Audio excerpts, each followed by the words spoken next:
Okay, तो आज के लेक्चर के अंदर हम पढ़ने वाले हैं कि एसक्यूएल के बारे में। ठीक है, तो एसक्यूएल के अंदर हम आज तक जो भी पढ़ रहे थे कि टेबल बनाना, उसके अंदर प्राइमरी की है, उसको फॉरेन की देना है, तो इसके जो भी प्रैक्टिकल होते हैं, ठीक है, वो कहाँ पे होते हैं वो मैं आज आज आपको बताने वाला हूँ। ठीक है, तो एसक्यूएल का फुल फॉर्म आपको पहले तो पता होना चाहिए भाई, स्ट्रक्चर क्वेरी लैंग्वेज। मतलब पहले से ही जो भी लैंग्वेज उन लोगों ने बनाई वो एक स्ट्रक्चर फॉर्मेट में, जिसको हम क्वेरी के थ्रू जो भी डेटा है उसको मैनिपुलेशन कर सकते हैं। ठीक है, फिर structure query language is a database.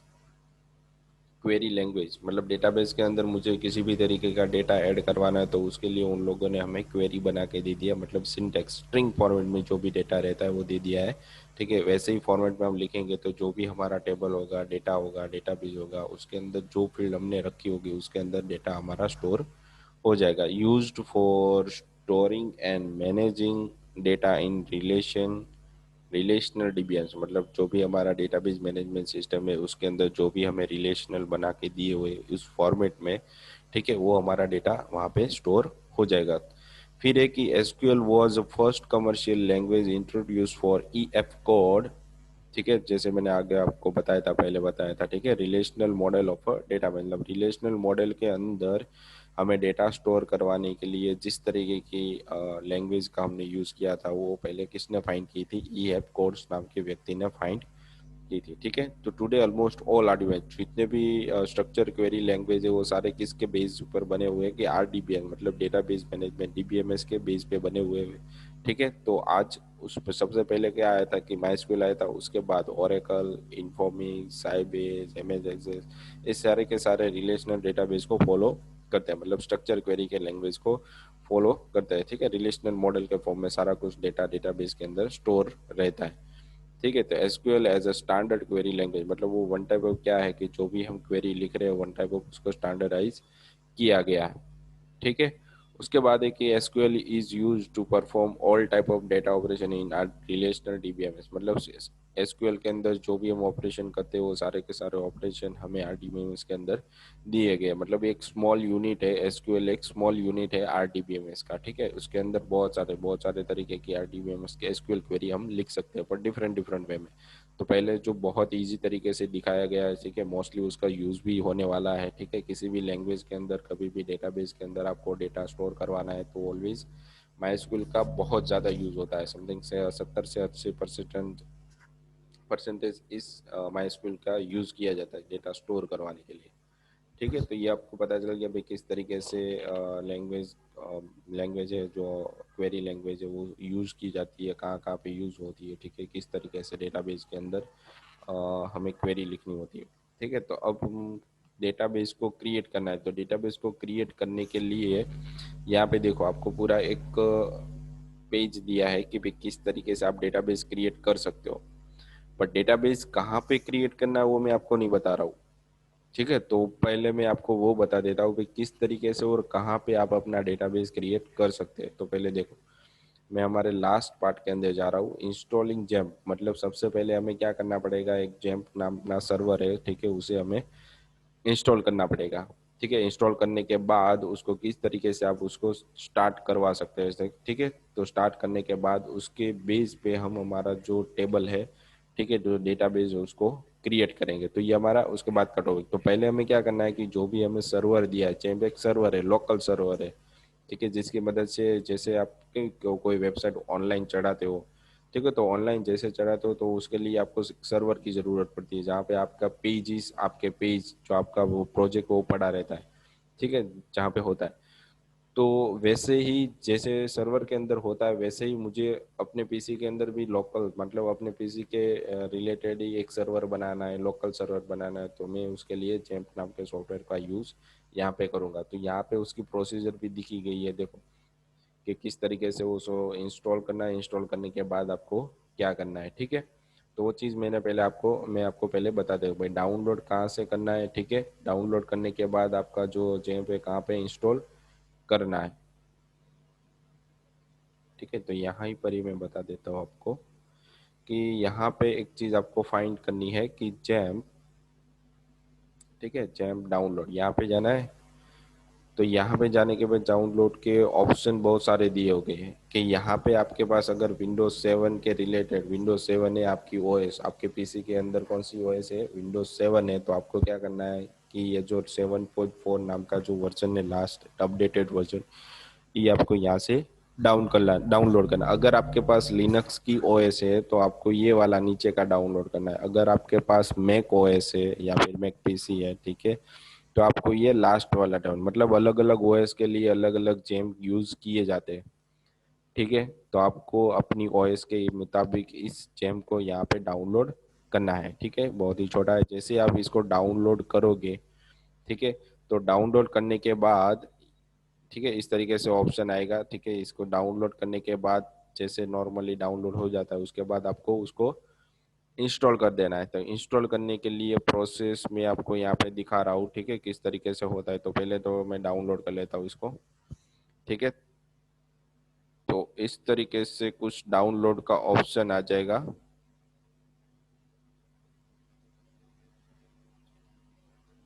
इस तरीके से डाउनलोड होता रहेगा, ठीक है। तो जैसे ही डाउनलोड हो जाएगा, मेरे पास आईडीएम, तो आपके पास आईडीएम नहीं होगा तो आपके ब्राउजर के अंदर वो ऑटोमेटिकली इंस्टॉल हो जाएगा। जैसे ही इंस्टॉल हो जाए,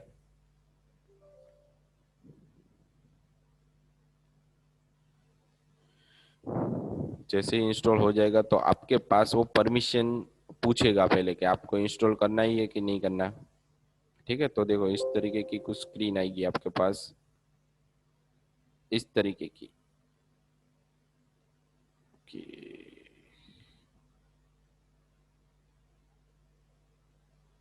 ओके, अभी यहाँ पे दिखाई नहीं दे रहा, ठीक है। मैं आपको वापस उसको दिखाता हूँ।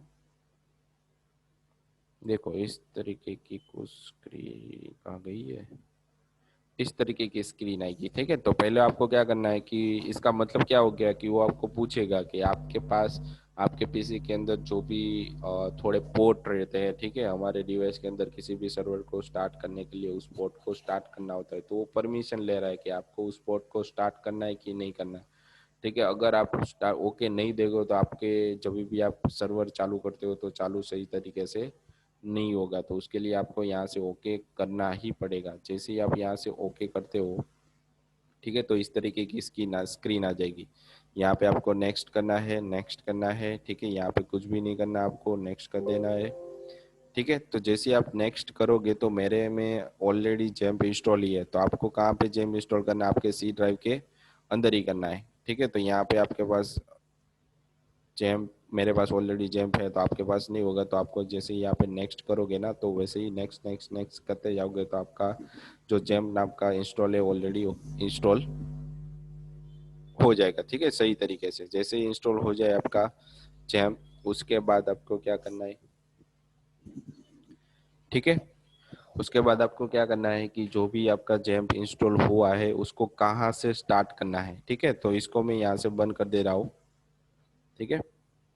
अब मैं आपको बता रहा हूँ कि कहाँ पे जाना है। जैसे ही आपका जैम्प इंस्टॉल हो जाए उसके बाद आपको जाना है आपके सी ड्राइव के अंदर। कहाँ पे जाना है आपको, सी ड्राइव के अंदर जाना है, ठीक है। सी ड्राइव के अंदर जैसे ही आपने जैम्प इंस्टॉल किया तो यहाँ पे देखो जैम्प नाम का एक फोल्डर बन गया होगा, ठीक है। इसके अंदर जाने के बाद आपको लास्ट में एक जैम्प कंट्रोल दिखेगा, ठीक है। जैसे आप इस पे डबल क्लिक करोगे तो आपको एक अलग से वो स्क्रीन देगा इस तरीके की कुछ, ठीक है। इसके अंदर मेरे पास दोनों अपाचे और स्माई स्कूल, तो अपाचे क्या हो गया, वन टाइप ऑफ हमारा एक सर्वर है, ठीक है। तो आपको पहले इस तरीके से दिखेगा कुछ, अच्छा हो इस तरीके से होगा, ठीक है। तो यहाँ से अपाचे वो आपका सर्वर है और माई स्कूल आपका डेटाबेस है, ठीक है। तो दोनों को इंटर रिलेटेड करने के लिए यहाँ पे दिया हुआ, हमें को और कुछ करना नहीं है, यहाँ पे इन दोनों को सिर्फ स्टार्ट करना है, ठीक है। तो जैसे इस पे स्टार्ट करोगे तो यहाँ पे देखो एक पोर्ट आ जाएगा, मतलब आपका जो जैम्प के अंदर अपाचे है वो सही से चल रहा है, ठीक है। अगर आपको यहाँ पे किसी भी तरीके का पोर्ट नहीं मिल रहा, मतलब आपके जैम्प के अंदर किसी भी तरीके की कोई प्रॉब्लम है, ठीक है, तो वापस आपको क्या करना है, जैम्प को कंट्रोल पैनल में से अनइंस्टॉल करने के बाद वापस उसको इंस्टॉल करना है, ठीक है। वापस यहाँ तक आना है और यहाँ से जो पोर्ट है उसको स्टार्ट करना है, ठीक है। वैसे ही आपको क्या करना है, यहाँ पे माई को भी स्टार्ट करना है। जैसे स्टार्ट करोगे तो यहाँ पर भी इसको भी एक पोर्ट मिल जाएगा, ठीक है।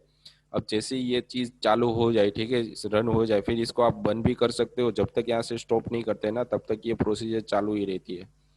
ठीक है, आप इसे बंद कर दोगे तो भी ये बैकग्राउंड में चालू ही रहता है। ठीक है, बंद नहीं होगा। एक्चुअली क्या हो गया है कि हमारी जो स्क्रीन होती है उसमें से निकल गया पर इसका जो सिस्टम है अपाचे और माइस्क्यूल बैकग्राउंड में ऑलरेडी चालू रहता है। जब तक यहाँ से आप स्टॉप नहीं करते तब तक। जैसे देखो मैं आपको बता रहा हूँ, जैसे मैंने इसको क्लिक किया, ठीक है, तो क्लिक किया होगा तो स्क्रीन में से चला गया, पर जैसे ही मैं इसको वापस ओपन करूंगा ना तो जैसा था वैसे ही आ जाएगा।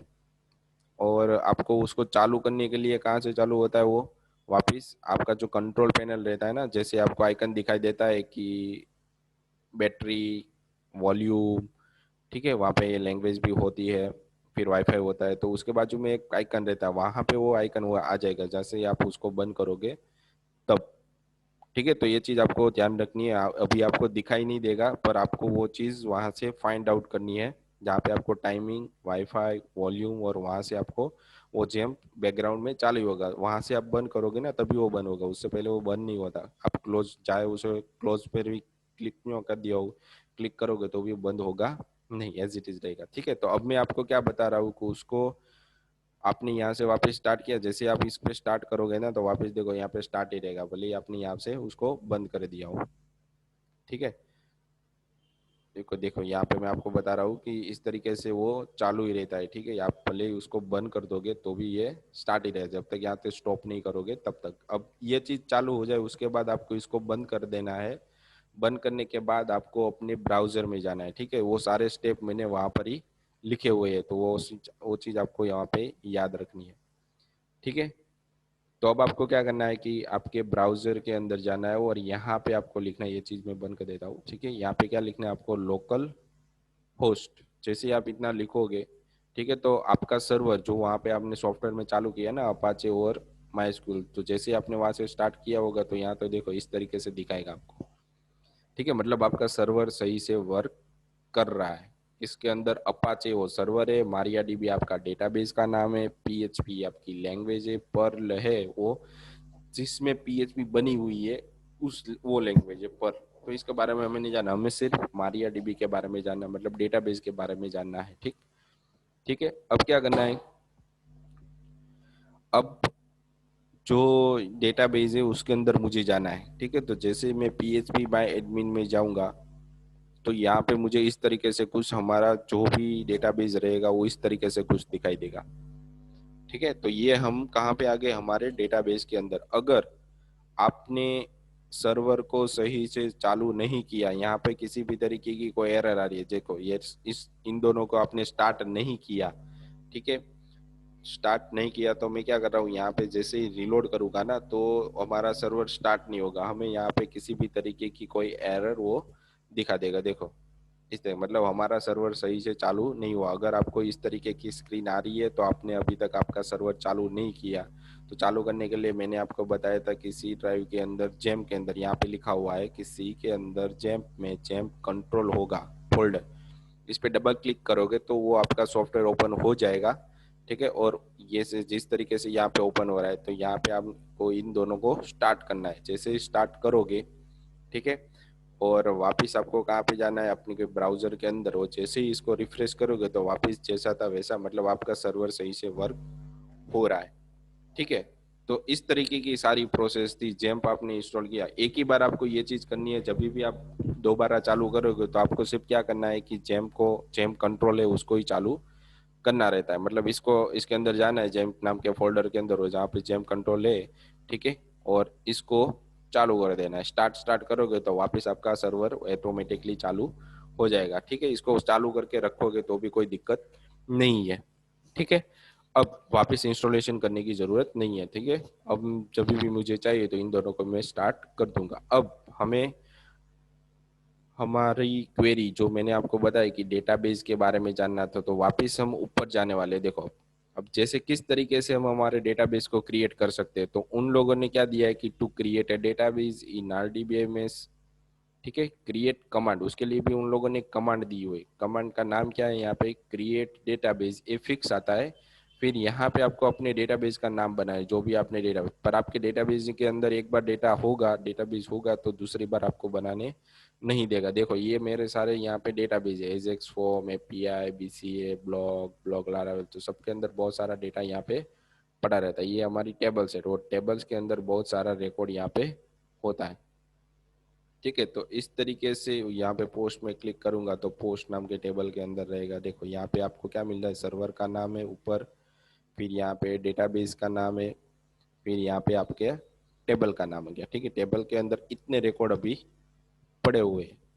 ठीक है, उसके अंदर आप कितने भी यहाँ पे फील्ड बना, ये आपके कॉलम का नाम है, ईमेल नेम, फोन, क्रिएटर। तो इस तरीके से किसी भी तरीके की आप जब भी रजिस्टर करते हो ना, तो रजिस्टर करने के बाद आपका डेटा कहाँ जाता है, तो ये इस तरीके से स्टोर होता है।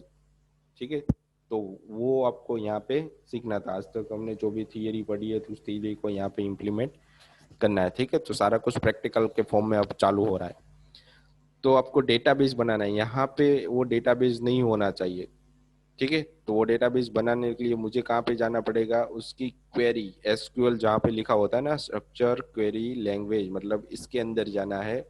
और वहाँ यहाँ पे आपको एक कमांड दिए, देखो आपको कौन सा डेटाबेस बनाना है, क्रिएट डेटाबेस कॉलेज। अगर आपके पास कॉलेज नाम का डेटाबेस है तो आपको याद रखना है कि यहाँ पे आपको बनाने नहीं देगा, एरर देगा। देखो मैं इस तरीके से लिखता हूँ, क्रिएट, ठीक है, वो कमांड भी आपको दे रहा है साथ में, क्रिएट डेटाबेस।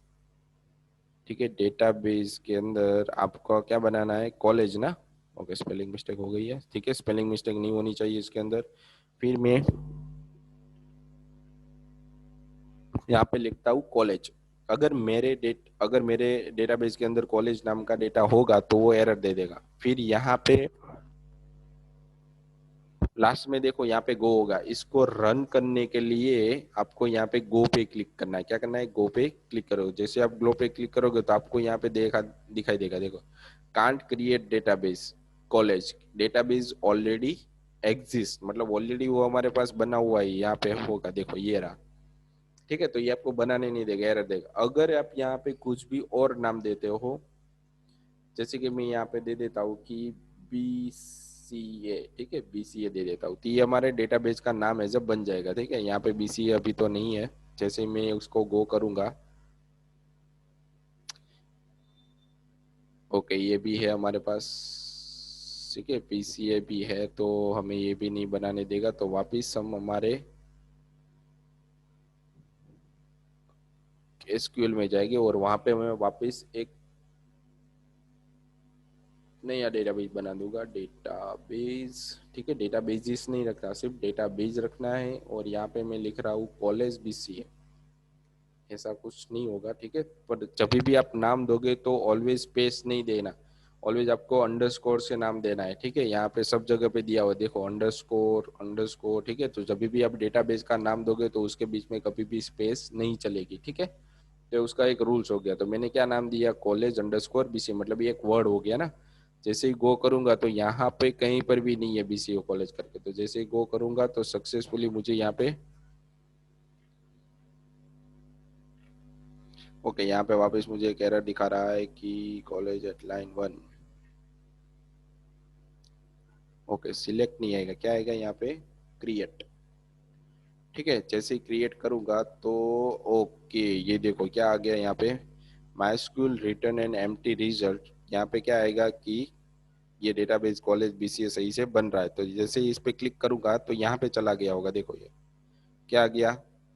अगर कॉलेज नाम सही से आ रहा है, एक कॉलेज का नाम, वापस यहाँ पे कॉलेज बीएससी आईटी दे रहे हो, ठीक है, तो वापस इसके अंदर ही बनेगा। तो ये आपको याद रखना है। ठीक है, कहाँ पे आ गया, बीसीए कॉलेज, इसके अंदर कुछ भी नहीं है। फिर आपको इसको सिलेक्ट करना है, तो देखो यहाँ पे आपका सर्वर का नाम आ गया और यहाँ पे क्या आ गया, आपकी डेटाबेस की नेम आ गई। ठीक है, अब डेटाबेस को आपको चेंज करना है, मतलब उसका नाम आपने भूल से ये कुछ लिख दिया, अलग हो गया या स्पेलिंग मिस्टेक हो, तो इसको चेंज करना है। तो इस पे क्लिक करना है और कहाँ पे जाना है, ऑपरेशन के अंदर। अगर आपको ऑपरेशन अपनी बड़ी स्क्रीन होगी तो दिखाई नहीं देगा, इस तरीके से होगा, देखो इस तरीके से आएगा।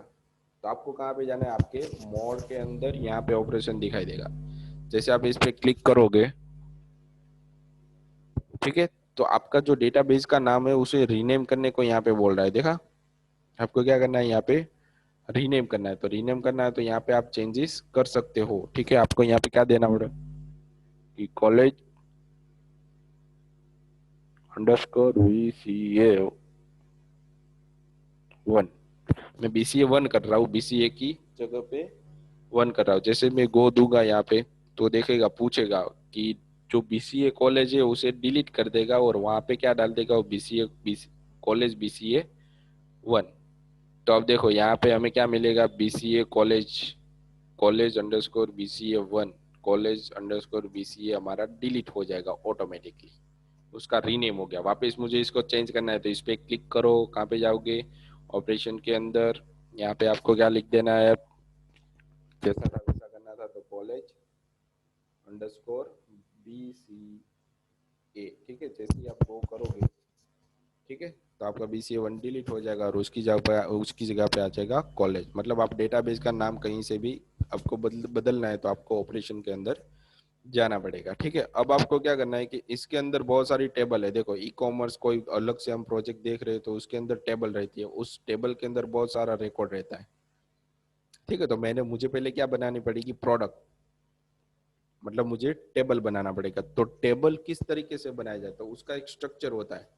जैसे हम सी लैंग्वेज पढ़ते हैं तो उसके अंदर क्या हो जाता है, किसी भी तरीके का डेटा हम दे रहे हैं तो उसका डेटा टाइप क्या होना चाहिए, इंटीजर, फ्लोट, वेरिएबल, टेक्स्ट। ठीक है, तो वैसे ही इसका भी डेटा टाइप यहाँ पे मेंशन करना होता है। तो यहाँ पे देखो, आपकी प्रोडक्ट फील्ड आपने अपनी तरीके से बना तो दी, पर उसका डेटा टाइप क्या है, इंटीजर, मतलब इसके अंदर नंबर ही आएगा। ठीक है, फिर प्रोडक्ट नेम होगा तो उसके अंदर आप क्या स्टोर करवा सकते हो, सिर्फ नंबर भी स्टोर करवा सकते हो और किसी का नाम भी यहाँ पे स्टोर करवा सकते हो। फिर प्रोडक्ट डिस्क्रिप्शन, तो वहाँ पे क्या लिया है, टेक्स्ट, मतलब बहुत सारा डेटा आप इसके अंदर एक साथ डाल सकते हो। वेरकर होगा तो मैक्सिमम कितने डेटा डाल सकते हो, कितने कैरेक्टर, 100 कैरेक्टर, 100 कैरेक्टर, मतलब जब तक आपने 150 कैरेक्टर डाल तो 100 कैरेक्टर तक की वो एक्सेप्ट करेगा, उसके बाद करेगा नहीं। अगर आपको उसकी लेंथ बढ़ानी है तो यहाँ से आप 150 भी यहाँ पे कर सकते, कितनी भी जाए कर सकते हो वेरकर के अंदर। ठीक है, तो वेरकर के अंदर लिमिटेड डेटा आता है और टेक्स्ट के अंदर अनलिमिटेड डेटा आता है। अगर इंटीजर होगा तो 10 डिजिट तक का डेटा वो स्टोर करके रखता है।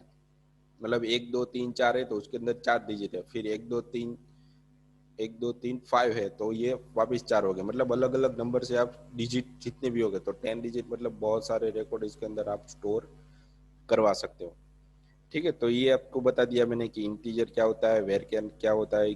ठीक है, इन टेक्स्ट क्या होता है, टेक्स्ट के अंदर लिमिटेड डेटा नंबर कैरेक्टर के फॉर्मेट में होता है। वेरकर के अंदर भी अल्फान्यूमेरिक, मतलब किसी भी कैरेक्टर फॉर्म में डेटा होता है, पर उसके अंदर लिमिटेड डेटा होता है। टेक्स्ट के अंदर अनलिमिटेड डेटा होता है। ठीक है, इसके अलावा भी हमारे पास बहुत सारे डेटा टाइप्स है। ठीक है, उसके बारे में हम पढ़े। पहले हम क्या बना लेते हैं कि हमारे जो कॉलेज है BCA, उसके अंदर एक टेबल बना लेते हैं। तो टेबल बनाने के लिए वापस आपको कॉलेज BCA पर क्लिक करना है और वहां पे जाना है SQL पे। तो टेबल बनाने के लिए यहाँ पर भी वापस एक कमांड दिया है। देखो टेबल किस तरीके से बनाते हैं, तो create command also be use to create a table, मतलब क्रिएट कमांड की मदद से हम टेबल भी बना सकते हैं। Now when we create a table, जब हम क्रिएट टेबल बनाते हैं, we specify the detail of column, मतलब जो भी हम कॉलम बना रहे हैं, ठीक है, उसकी डिटेल देनी पड़ती है। मतलब उसका डेटा टाइप कौन सा है, उसका नेम कौन सा है। ठीक है, तो we can specify name and its data type. तो यहाँ पर हमने देखो दो ही चीज बताई है, उसका नाम और उसका डेटा टाइप। वहां पे मैं आपको यहाँ पे दिखा सकता हूँ कि किस तरीके से होता। ठीक है, जैसे मैं बुक ले रहा हूँ तो बुक के अंदर देखो स्टूडेंट है, तो स्टूडेंट के अंदर देखो क्या है कि बुक आईडी, तो ये आपकी कॉलम हो गई। एफ नेम, मतलब आपको क्या नाम देना है उस फील्ड का, उस कॉलम का नाम आपको क्या देना है। ठीक है, तो ये चीज है एफ नेम, पर उसके अंदर कौन सा डेटा रखना है वो आपकी डेटा टाइप हो गई।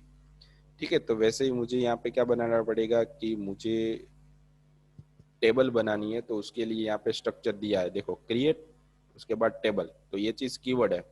यहाँ पे आपको अपनी तरीके से टेबल का नाम देना है, स्टूडेंट, कॉलेज, પછી सब्जेक्ट और सब्जेक्ट, या फिर फैकल्टीज। ठीक है, एडमिशन, कुछ भी आप दे सकते हो। फिर उसके अंदर ये है कॉलम का नाम, मतलब आपका नाम, नेम, ईमेल, फोन नंबर। अगर आपने स्टूडेंट दिया है तो स्टूडेंट का यहाँ पे आईडी आ जाएगी, यहाँ पे उसका नेम आ जाएगा। ठीक है, यहाँ पे उसके मोबाइल नंबर, इसके ईमेल, फिर उसका डेटा टाइप। भाई नाम होगा, आईडी होगी तो किस तरीके से होगी, ऑलवेज नंबर में होगी तो इंटीजर देना पड़ेगा। नाम होगा तो यहाँ पे किस तरीके से आएगा, वेरकर के अंदर आएगा।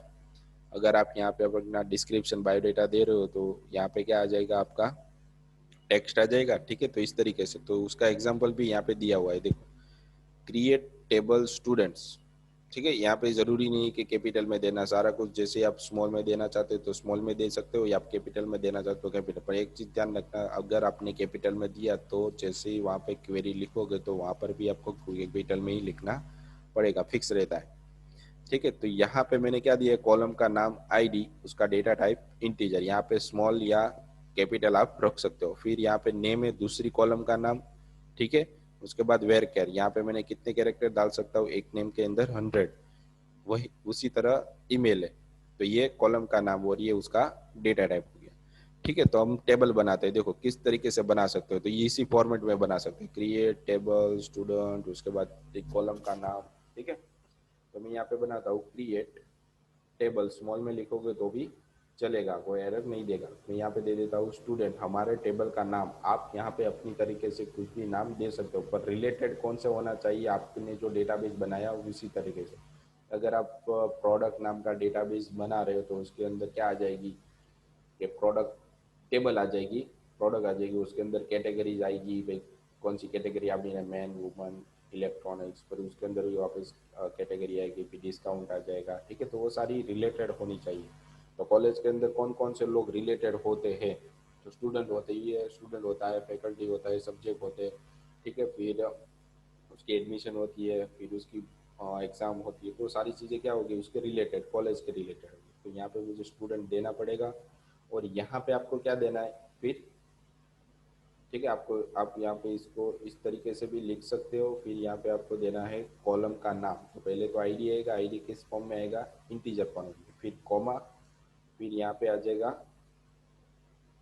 नेम स्पेस, यहाँ पे कॉमा नहीं देना, ये आपका जो कॉलम नेम है और डेटा टाइप है उसके बीच में किसी भी तरीके की कोई कॉलम नहीं आएगी, कॉमा नहीं आएगी, सिर्फ स्पेस दे सकते हो। फिर नेम होगा वो वेरकेर फॉर्म में होगा, तो कितनी लेंथ आप नेम के अंदर डाल सकते हो, किसी भी तरीके का नेम होगा। ठीक है, कोई बार किसी का भी नेम होगा तो आप कितने वर्ड कितने कैरेक्टर का होता है, जैसे कि मेरा नाम पीयूष नागरानी है तो उसके अंदर कितने कैरेक्टर आ जाते हैं, मैक्सिमम 30 कैरेक्टर तो आ ही जाएंगे। ठीक है, अगर किसी का बहुत बड़ा लेंथी नाम है तो भी 80-90 कैरेक्टर के अंदर आ ही जाएगा, 100 कैरेक्टर के ऊपर किसी का जाने वाला नहीं है, फुल नेम देगा तो भी। ठीक है, अगर शायद किसी का एक्सेप्शनली ऐसा नाम आ रहा है तो यहाँ पे आपको क्या देना है, 200 दे देना है। ठीक है, तो 200 कैरेक्टर वो ले लेगा एक साथ। फिर यहाँ पे आपको क्या देनी है, कि आपका नेम हो गया, फिर आपको यहाँ पे आपकी ईमेल देनी है, तो वापस आप यहाँ पे वेर कर रख सकते हो, और यहाँ पे आप मैक्सिमम 100 कैरेक्टर की ईमेल किसी की भी हो सकती है। ठीक है, तो मैं यहाँ पे 3 चीज़ें देता हूँ। ठीक है, अब जैसे ही मैं इसको गो पे क्लिक करूंगा, ठीक है, जैसे मैं इस पे गो पे क्लिक करूंगा तो गो हमारा ये आ रहा, ठीक है, दिख रहा है आपको। जैसे ही गो पे क्लिक करोगे तो बीसीए कॉलेज बीसीए के अंदर एक टेबल बन जाएगी, कौन सी, स्टूडेंट, और उसके अंदर फील्ड कौन कौन सी बनेगी, आईडी नेम और ईमेल। ठीक है, जैसे मैं गो किया तो यहाँ पे देखो स्टूडेंट नाम का टेबल बन के आ रहा है, इस पे क्लिक करूंगा तो मुझे यहाँ पे आईडी नेम और कॉलम, इसके अंदर किसी भी तरीके का डेटा है नहीं। ठीक है, अभी डेटा नहीं है तो मुझे क्या मिलेगा, ब्लैंक मिल रहा है। तो आपको डेटा देखने के लिए कहाँ पे जाना है, ब्राउज में जाना है। जैसे आप ब्राउज करोगे तो उसके अंदर जो भी कॉलम है, फील्ड है, डेटा है, वो सारा आपको यहाँ पे दिखाई देगा। ठीक है, अब इसकी जो मैंने आईडी दी थी इंटीजर टाइप की, नेम की वेरिएबल दी थी, ईमेल की वेरिएबल, वो चीज़ कहाँ पे, वो चीज़ आपको देखनी है तो कहाँ पे जाना है, स्ट्रक्चर में जाना है। तो यहाँ पे आपको दिखाई देगा, देखो आईडी नेम और ईमेल, उसका टाइप क्या है, इंटीजर वेर केयर, कितनी डेटा दी थी, कितनी लेंथ दी थी, वो भी यहाँ पे लिखा है। बाकी चीज़ हमें कुछ काम की नहीं है। अगर बीसीए कॉलेज बीसीए के अंदर क्या दिया है कि आपकी स्पेलिंग मिस्टेक होगी किसी भी तरीके की, तो आपने ऑपरेशन में गए और वहाँ पे उसने डेटाबेस का नाम चेंज कर दिया। अगर आपके टेबल के अंदर मिस्टेक हो गई तो वापस आपको टेब स्टूडेंट पे क्लिक करना है, ऑपरेशन में जाना है, यहाँ पे आप अपना टेबल का नाम चेंज कर सकते हो, देखो रीनेम टू टेबल, यहाँ पे कुछ भी रखो और गो कर दो। ठीक है, जैसे ही सेव करोगे तो यहाँ पे ऑटोमेटिकली चेंज हो जाएगा। ठीक है, जैसे हमने डेटाबेस के अंदर किया। फिर टेबल पे जैसे ही क्लिक करूंगा तो जो भी डेटा है वो मुझे यहाँ पे मिल रहा है, तो आपको पता चल रहा है कि ब्राउज के अंदर मुझे डेटा मिलेगा, कॉलम और डेटा रो के फॉर्मेट में, स्ट्रक्चर के अंदर मुझे वो कौन सा डेटा टाइप है दिया हुआ है तो मुझे मिलेगा। ठीक है, इस एसक्यूएल के अंदर आप क्वेरी लिख सकते हो। ठीक है, सर्च, इंसर्ट और एक्सपोर्ट इसके बारे में अभी नहीं बताएंगे, जैसे जैसे आगे बढ़ रहा हूँ ठीक है वैसे दिखाऊंगा मैं। ठीक है, तो ऑपरेशन के अंदर एक चीज़ तो आपको पता ही चली गई है। अब क्या करना है कि स्ट्रक्चर के अंदर मुझे ये ईमेल है ना, नेम है ईमेल है, उसका नाम थोड़ा डिफरेंट रखना था। ये नेम मुझे ऐसे दे दिया, सबका नाम होगा। तो उसको चेंज करने के लिए आपको क्या करना है, इस पर क्लिक करना है और यहाँ पे चेंज करना है। ठीक है, जैसे आप क्लिक करोगे तो आपको देखो नेम आप चेंज कर सकते हो, वेयर कैर उसका डेटा टाइप भी आप यहाँ पे चेंज कर सकते हो, उसकी लेंथ भी आप यहाँ से चेंज कर सकते हो जैसे आप सेव करोगे। ठीक है, जैसे मैं यहाँ पे नेम वन दे देता हूँ, उसका डेटा टाइप यहाँ पे मैं टेक्स्ट दे देता हूँ, यहाँ पे उसकी लेंथ में 2001 कर देता हूँ। तो जैसे ही सेव करूँगा तो देखो इसका डेटा टाइप पूरा चेंज हो गया, नेम क्या हो गई इसकी, नेम की जगह नेम वन हो गया। ठीक है, तो मुझे कोई पर्टिकुलर फील्ड को भी चेंज करना होगा। ठीक है, तो मुझे कहाँ पे जाना है, उस स्ट्रक्चर के अंदर जिसको भी मुझे चेंज करना है उस पर क्लिक करना है और यहाँ पे चेंज पे जाना है। ठीक है, तो जैसे ही चेंज करूंगा तो मुझे वापस ऑप्शन दे देगा। ठीक है, जैसा था वैसा मैं अभी मैंने जैसे उसको बनाया था वैसे ही मैं उसको वापस सेट कर देता हूँ, वेयर कैर यहाँ पे उसकी लेंथ दे देता हूँ 100। ठीक है, जैसे ही सेव करूंगा तो वापस जैसा था वैसा हमें स्ट्रक्चर के फॉर्मेट में दिखाई देगा। अगर आपको इस कॉलम को हटाना है आपको तो क्या कर देना है, ड्रॉप। जैसे ही आप ड्रॉप करोगे तो पूछेगा आर यू श्योर, मतलब आप जैसे ओके दोगे, कैंसिल दोगे तो कुछ नहीं डिलीट होगा, जैसा था वैसा रहेगा। जैसे आप ओके पे क्लिक करोगे तो ऑटोमेटिकली क्या हो जाएगा, वो आपका टेबल मतलब वो कॉलम ही हट जाएगी, निकल जाएगी पूरी। फिर आप उसको कभी भी यूज़ नहीं कर सकते। तो मैं आपको बताता हूँ किस तरीके से ड्रॉप करते हैं। जैसे ही आपने ड्रॉप किया तो ब्राउजर में जाओगे तो आपके पास दो ही कॉलम बच जाएगी, आईडी और ईमेल। ठीक है, अब आपको क्या करना है कि इसके अंदर और फील्ड ऐड करनी है। तो वापस आपको स्ट्रक्चर के अंदर ही जाना है। स्ट्रक्चर के अंदर आपको लास्ट में यहाँ पे दिखाया होगा, देखो एक फील्ड आपको ऐड करनी है किसके बाद, तो कि ईमेल के बाद या ईमेल से पहले। ठीक है, तो यहाँ पे दिखाया हुआ है कि आफ्टर आईडी, तो आईडी के बाद आपको दिखाएगा, मतलब इसके बाद वो इंसर्ट कर देगा। जैसे ही आप वो करोगे ना तो यहाँ पे आपको जो भी फील्ड ऐड करनी है ना उसका डेटा यहाँ पे वापस देना है। जैसे मैं वेर के दे देता हूँ उसकी देन देता हूँ। जैसे ही मैं सेव करूँगा यहाँ पे तो स्ट्रक्चर के अंदर हमारे पास एक फील्ड वापस आ गई होगी। देखो वापस आपको एक और ऐड करनी है, ईमेल के बाद मुझे फ़ोन नंबर करना है तो मैं यहाँ पे क्या दे दूँगा, आफ्टर ईमेल वो करूँगा तो पूछेगा कौन सी फील्ड आपको डालनी है। यहाँ पे फ़ोन नंबर एक इस फॉर्मेट में रहता है, ऑलवेज इंटीजर के फॉर्मेट में रहता है, और उसकी लेंथ दे दो भाई 12। जैसे ही सेव करोगे तो वापस यहाँ पे एक और फील्ड ऐड हो गई होगी। देखो फोन उसकी इंटीजर है।